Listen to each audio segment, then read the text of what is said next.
Hey everyone, we want to welcome you to the Deeper Dive podcast of Hopevale Church. This is where we take the message from the weekend and keep the conversation going during the week.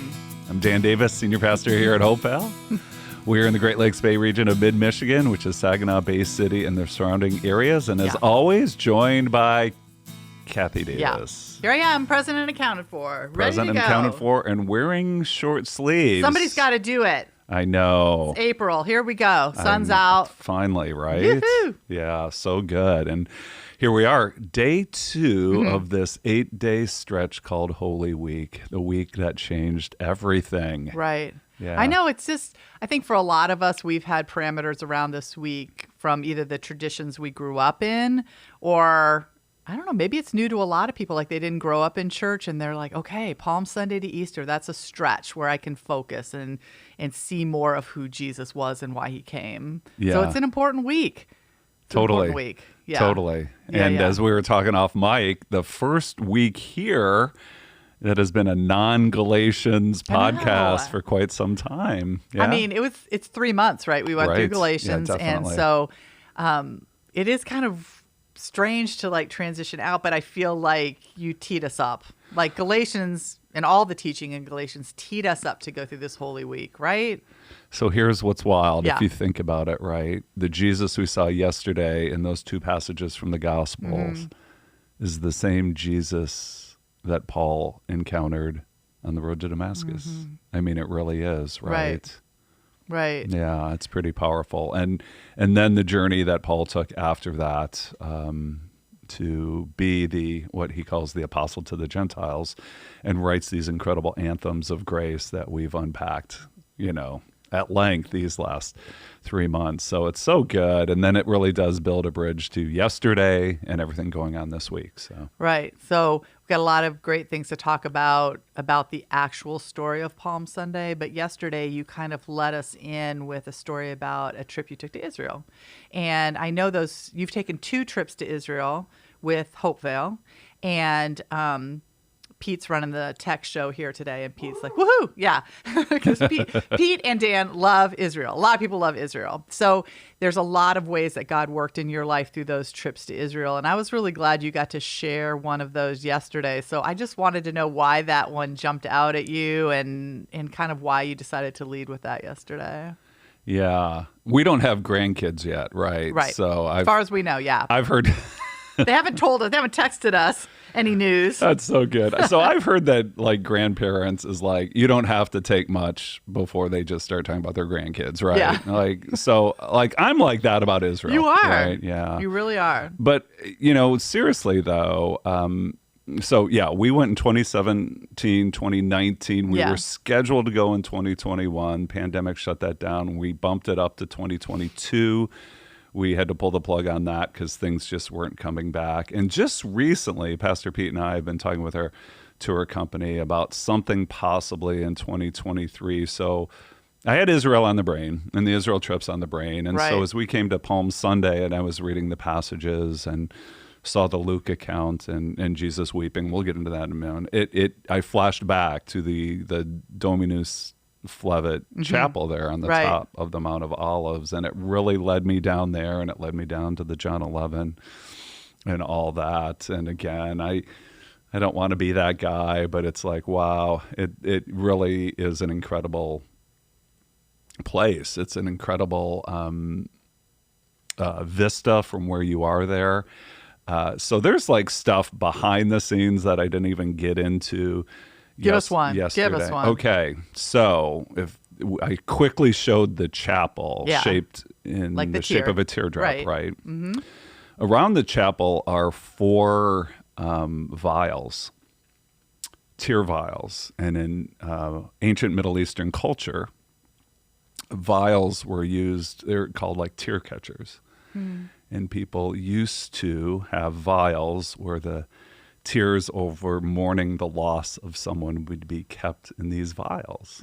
So you've got this teardrop-shaped chapel, and then surrounding the chapel are 4 vials. I mean, it's just so the architect of this church and a lot of churches around Israel and Jerusalem. Antonio Berluzzi, and he's an Italian architect, and just very design, very beautiful. You go inside, and around one of the altars, there's what are like the wings of a hen, and that refers to another time when Jesus looked over Jerusalem and said, "Oh, that I could gather you like a hen gathers." You know, it's just his heart and his passion there. And then one of the best views in all of Israel is looking over Jerusalem from inside the church, through the grates of a cross. And I wish, again, I could take you there and show you the pictures. So it's phenomenal. So we're there, and it really did lead me down this rabbit trail going, oh, wait, Jesus wept here. I know another time Jesus wept, right? And kind of played fun with the Sunday school answer. And but then I dug further, and it is those are the only two times in the Gospels. And again, like I said, I'm sure those are not the only two times in Jesus' life where he cried. I mean, the Garden of Gethsemane had to just be incredibly painful. Well, he was deeply moved a lot. Certainly. So he's emotional. He's very emotional. Because he's human, I can't imagine what Peter's denials, Judas's betrayal felt like, right? Right. Yeah. But when you're examining the scriptures, the only time that it said Jesus wept were the two that we looked at yesterday. Right. So John 11, was it John 11 and Luke 19? Yeah. So both of those were Jesus wept. But we were talking about this. You said that it helped us to know that Jesus was fully God, fully man. Like in his humanity, he was empathetic. He, like talking about the John passage, when he felt compassion. One, his friend had died, but also he loved Mary and Martha, and their brother had died. Yeah. And in that empathy, he wept. Yes. But I was like, was it just because of his humanity that he wept? Because does Jesus now, does he still weep? He's not walking those streets anymore. He doesn't walk as a human in this world anymore. Does he still weep, do you think? That's a great question, because he still is human. I think some people have this mind that after he ascended back into heaven after 40 days, I don't know, he turns back into this apparition or spirit, but he is forever, right, human. And, you know, becoming human makes him qualified to be our Savior.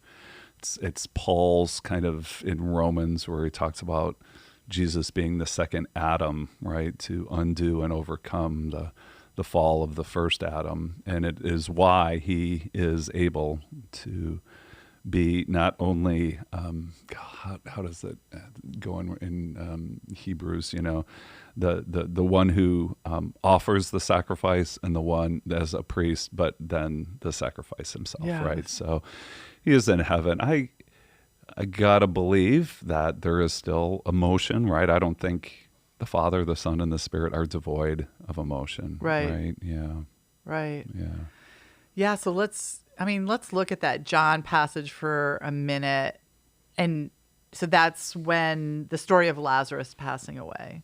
And of course, you know, one of the best lines in all of disciple ding-dong history. Like, I love it. You know, I love it when someone in the Bible actually recorded says something that makes me kind of like giggle a little bit. And something you could see totally coming out of your own mouth. Right. Because as we read it, we think it's a whole lot of words we don't understand or people that we can't relate to. But Mary and Martha, for a lot of reasons, some of us can relate to. Those disciples, Peter, let's be honest, a lot of us can relate to. But Martha yesterday, you know, well, not yesterday, in this passage we read yesterday, when Jesus comes and it's a little too late because Lazarus already passed away, been in the tomb for 4 days, and Jesus is moved.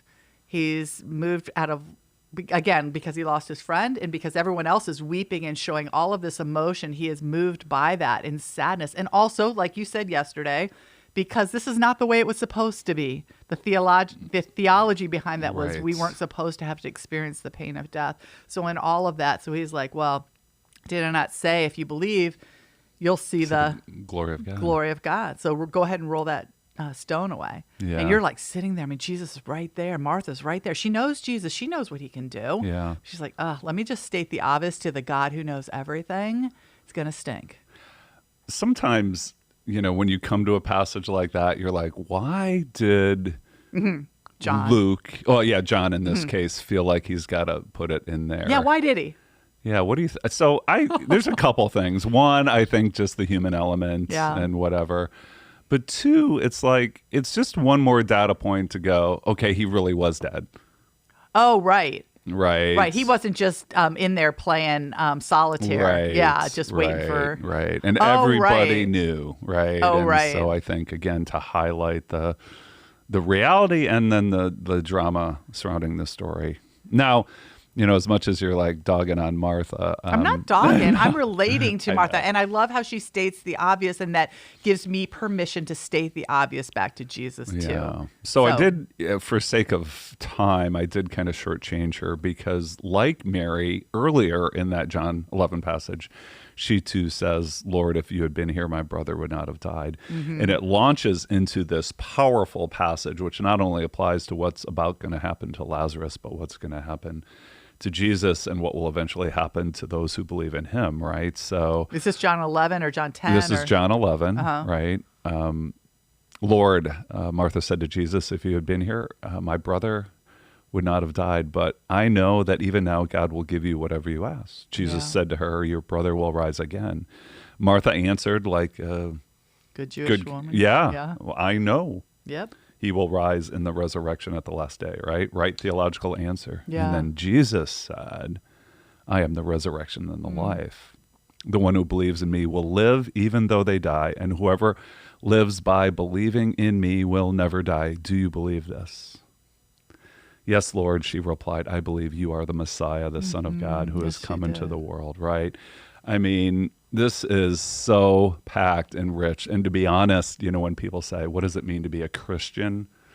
This is, do you believe this? Yeah. Right? Jesus just asked her. Do you believe this? Yeah. I am the victor over death. Yeah. I mean, it's just so rich. So yes. So this story plays out and, I think, again, I was struck again that Jesus wept, and then the people around him go, wow, look how much he loved him. Yeah. Right. And that people were moved by that and saw it in him. Right. What else I was noticing is that there are a lot of people watching, and there were a lot of people lamenting and grieving Lazarus. But there are also people, pss, pss, pss, pss, pss. And then the people that are pss, pss, pss, pss, whispering are like, sweet mother, like he just healed somebody just a hot second ago. Remember the blind guy, Bartimaeus, why'd he drop the ball here? There's always the people like it helps me to paint in the landscape of where they were in that moment. Not everybody was living the same story. People were asking, right? Right. Well, and that's kind of what I tried to paint too, right? It's like, okay, so they didn't have the internet, they didn't have social media or whatever, but there was buzz. Yeah. Right. And they're going, that's the guy, remember? I mean, word traveled fast. That's the guy, right? And they're looking at Jesus. So yeah, everyone's just, well, couldn't he have done something about this? And sure enough. And do you think that Mary and Martha thought when Jesus finally showed up that he would raise Lazarus from being dead for 4 days? Yeah, no. No. Well, not only that, and again, we don't want to, there's this story where early on in the story, word gets to Jesus that he's on his deathbed, and he just kind of dawdles. Right. He doesn't sprint down there, right? And so again, but again, I mean, you want to go ding dong disciples, right? Jesus said, our friend Lazarus has fallen asleep, but I am going there to wake him up. His disciples replied, Lord, if he sleeps, he will get better. Yeah, don't worry. People sleep all the time. Jesus, don't worry. And then John, he's got to say it, right? Jesus had been speaking of his death, but his disciples thought he meant natural sleep. Right. So then he told them plainly, Lazarus is dead. Right. Yeah. You know what I love? I love that Jesus grows us up. Yeah. It's like we don't have to know everything in one split second of who Jesus is and how he works and how he might show up. And and all the things that he, through our experiences, as long as we stick with him and keep our hearts connected to him, he will show us more of who he is and how he's showing up. And we don't have to know. Some of us are going to be like, oh, he's just sleeping, don't worry. And Jesus doesn't go, I don't know. He's not frustrated by that. No, he brings us along. not at all. Not at all. He brings us along. So the conclusion of John 11 story is that Jesus weeps with the brokenhearted. With the brokenhearted. And yes. so now is kind of a time to bring in that quote that you talked about from Elie Wiesel. About the opposite of love is not hate, it's indifference. Which I think a lot of us have maybe heard that before, but didn't know who to attribute it to. Yeah. But so go with that, because I feel like in that, this is where that applies, right? That Jesus's heart was moved. He wasn't indifferent to the pain of other people. Yeah. So between our wiring as people and our experiences in life, we take those and they inform our view of who we think God is to us. Right. And so often, a lot of times, when we're talking in church in John 3:16, we want people to know that God is love. And some people really do have to get over the hurdle that God is mad at me or displeased or whatever. But at least that's an emotional response. But boy, what a lonely feeling to know that, how did I put it? When you see the suffering of others, you just shrug your shoulders, right? And God's like, yeah, well, good luck with that. You're on your own. And I mean, what a lonely feeling, Yeah. And so I think that's the whole point, that what we go through elicits an emotional response from Jesus. Yeah. I do think a lot of us feel like God is far, far away. We can't see him with our eyes. And so he's probably not concerned about the little things in our life. He's just concerned about the big ticket items, or when we die, he'll be there. But I can't be bothered by all your little piddly-wad stuff. Yeah, I don't even know why this popped into my mind, but I'm going to say this, and this is certainly not a viewing recommendation for everyone who's tuning in, right? We just got done watching this 8-part miniseries on the story of Elizabeth Holmes, right? The founder of Theranos. She had a voice like this. Yeah. Called The Dropout, right? Yep. And it's this whole story of this high-tech shooting star that crashes and burns. And again, language warning, blah, blah, blah, blah, blah. But what really is haunting, and especially as it unfolds, is she has no emotion towards how her actions are affecting others. And it's really haunting. Mm-hmm. And they, the last one just came out last week, and her lawyer, who was all into it, hook, line, and sinker, she's like, you hurt people. And she's just walking away like, well, yeah. Right. And there is something that is just so troubling about that. And boy, if that was someone's view of God, that he just, I don't care. Yeah. And I tied the destruction of Jerusalem in 70 AD to what's going on in Ukraine. And, I think people sometimes think because these events happen in the world, God either doesn't care or he's not powerful enough, but maybe something else is going on that we just can't fully understand in our limited human perspective. And so these snapshots of Jesus give us a sense of like, okay, boom, yeah, he's there. So he weeps with the brokenhearted. So what do we do if we can't feel that? I think you addressed this yesterday, but if I'm the person that is brokenhearted or feels like God is indifferent to me, he's distant, and he's probably concerned about those super Christians that are out there, like making a big deal of life and running on all cylinders, but me and my heartbreak or my confusion or my loneliness, he probably has bigger things to worry about than me. Tell me what I'm supposed to do with that. Okay, because I'm a pastor, these are just the things that popped in my mind, right? And they all begin with P, right? Of course. Prayer, people, and professional help, right? So I think if it's something we want, something we think we need, we ask God for it. Mm-hmm. and if it's something that really will benefit us in drawing to Jesus and deeper with Jesus, ask, seek, and knock, right? Mm-hmm. I think being around people and having relationships with people in our lives, the body of Christ especially, I think, again, can help us more fully experience that side to our faith. And then depending on, who we are and maybe the experiences we've had in life, we may need to explore that deeper with a counselor or a therapist, a Christian counselor, just to unpack going, right. My head tells me I should feel something, right? Right. Yeah. Oh, and then maybe I'll throw in one more P, right? Personality, right? I mean, we're all wired differently, and some of us cry at the drop of a hat. Others, we just can't muster up a tear for the life of us, right? So, don't compare yourself with others, right? But yeah, some of us have all the feelings. Yeah, exactly. We feel God's with us all the time. We're feeling it all the time. And some of people are like, right. I don't feel a lot of stuff. Right. So, yeah, it's just a different wiring. Totally.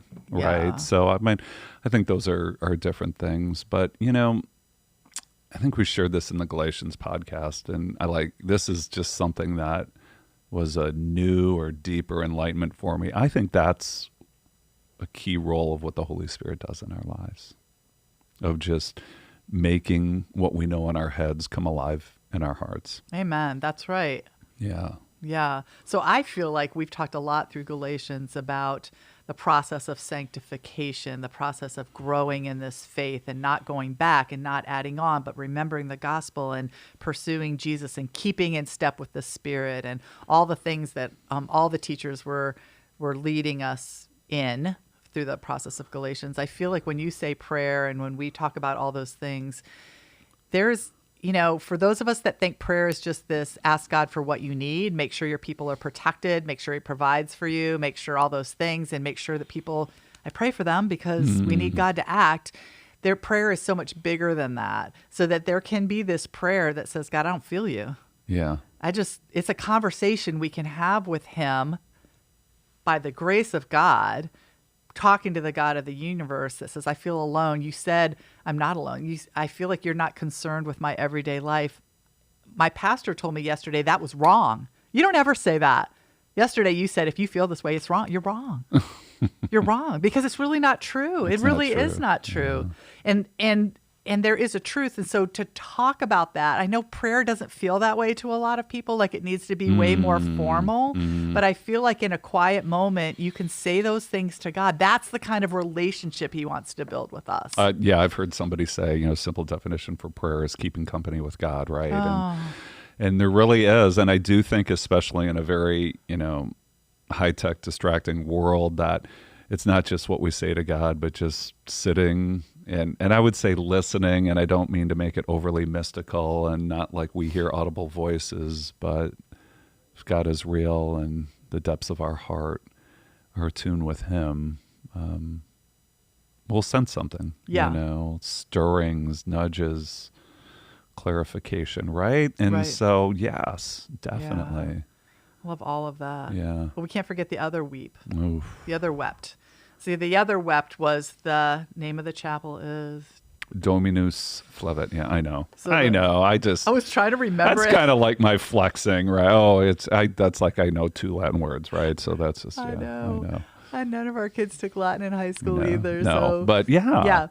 Yeah. I was remembering all the Latin phrases I know, like e pluribus unum, but that's not it, Right. So, anyways.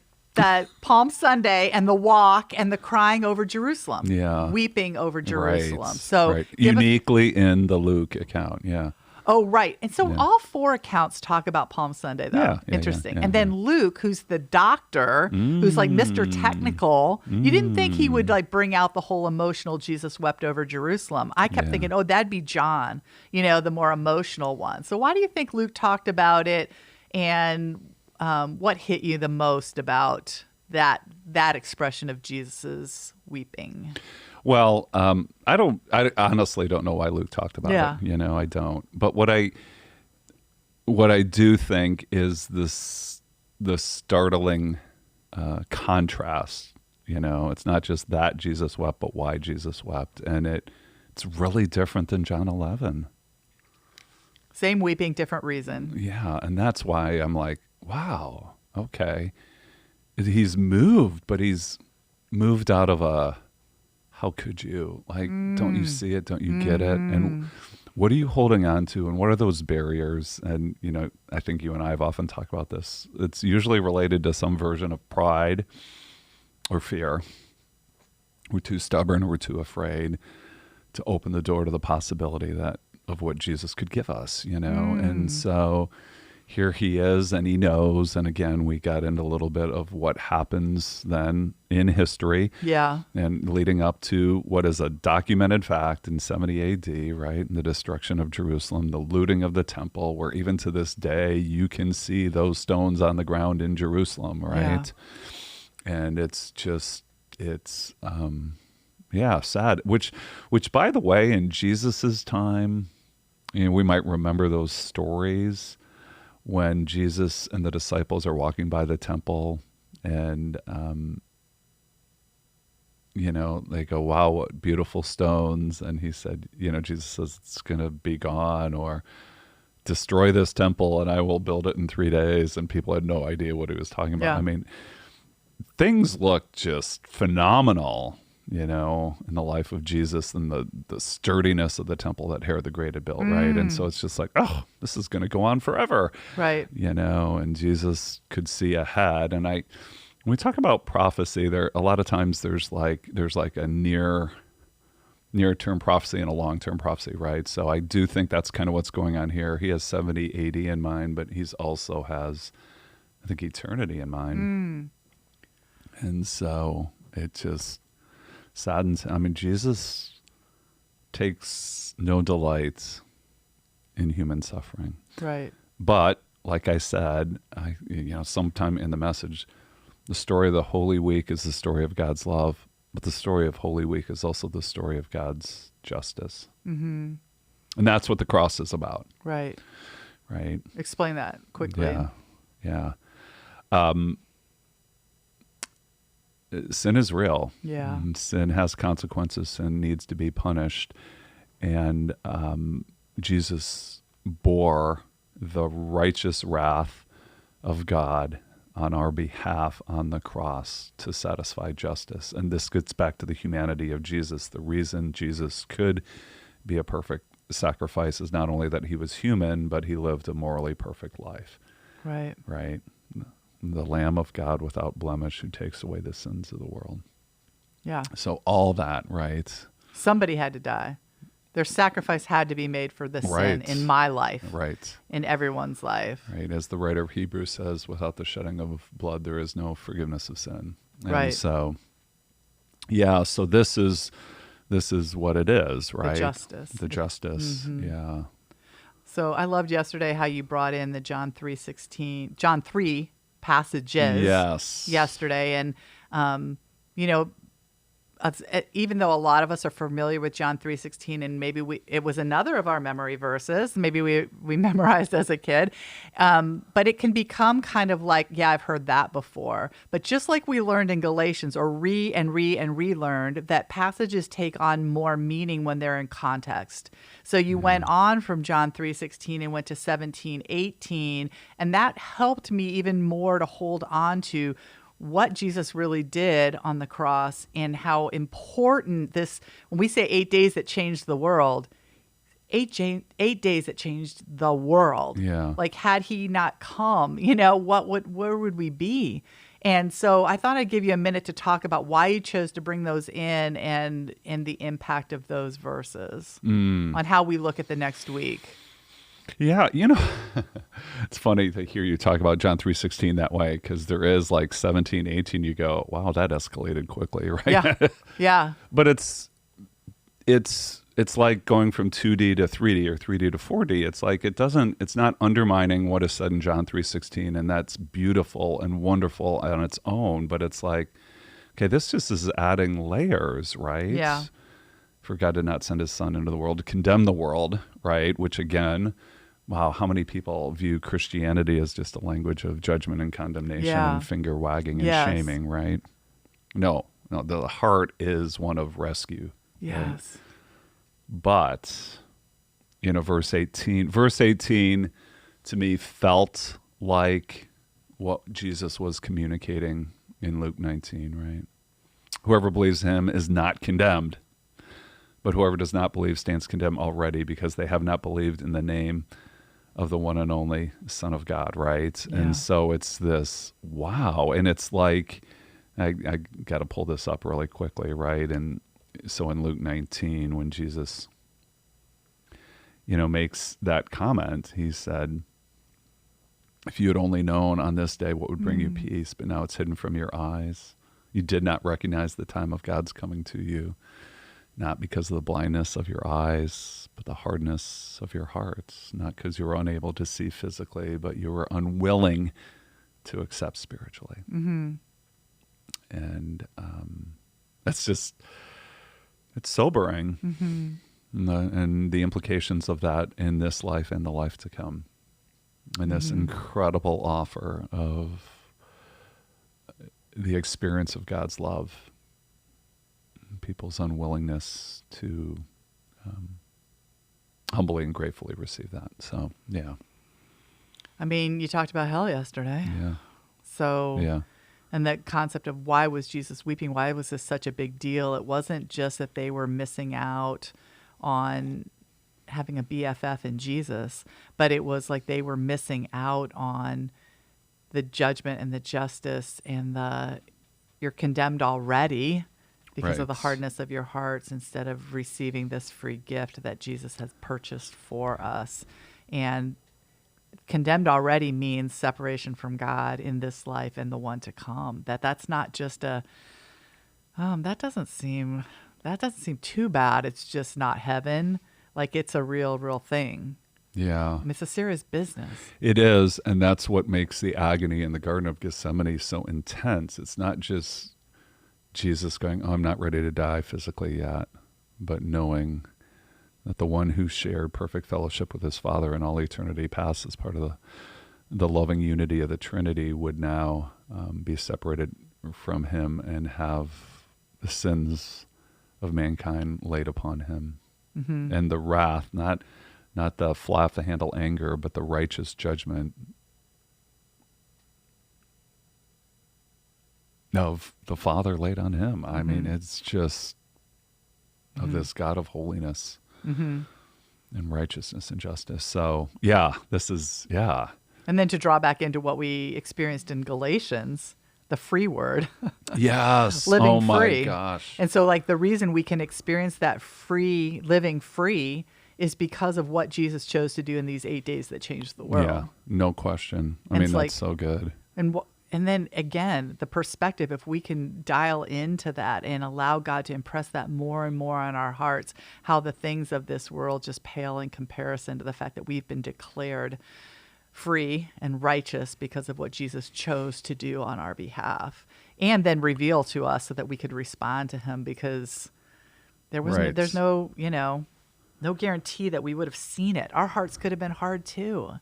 Yeah, no question. And then Cathy, it really has implications because we talk about Hopevale being a community of worshipers and witnesses. So first, I think we deal with what this means for us in renewed waves of gratitude and worship.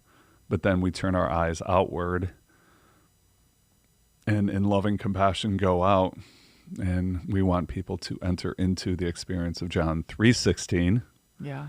To understand the message of John 17, right? One of rescue, not condemnation, with the reality of John 3:18, lingering in the background. Mm-hmm. And it comes through prayer, it comes through love, it comes through verbal witness, it comes through loving deeds, and on it goes, yeah. Mm-hmm. Do you think Jesus still weeps over the hard-hearted? Mm. Yeah, I do. Mm-hmm. I do, and without getting, and then he gets incredibly angry at people in positions of religious power that further that hard-heartedness, right? So Monday, of Holy Week is when he goes in and cleanses the temple, and he is so angry at a broken religious system that is keeping people from experiencing that, right? Yeah. Right. So we have a responsibility as Jesus followers to know him fully, to keep pursuing him, to be in relationship with him.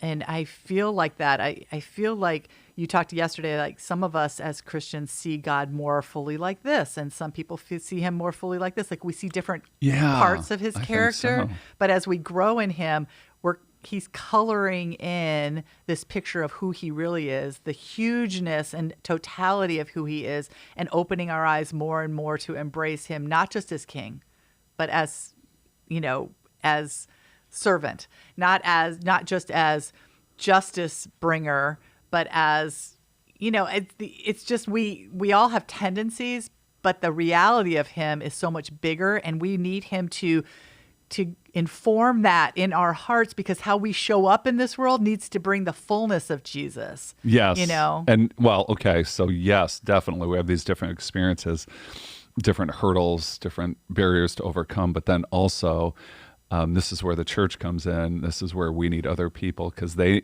bring a different side, a different view, different picture of who this Jesus is. And again, this is just kind of the plug for being in person for worship. And I realize everybody's making their way back in their own speed and own time. And even yesterday, again, ran into people who first time back in 2 years, right? So I get that, and respect that. But let me tell you, to be in the room, to be with people, is when that really becomes even more real. I think experientially.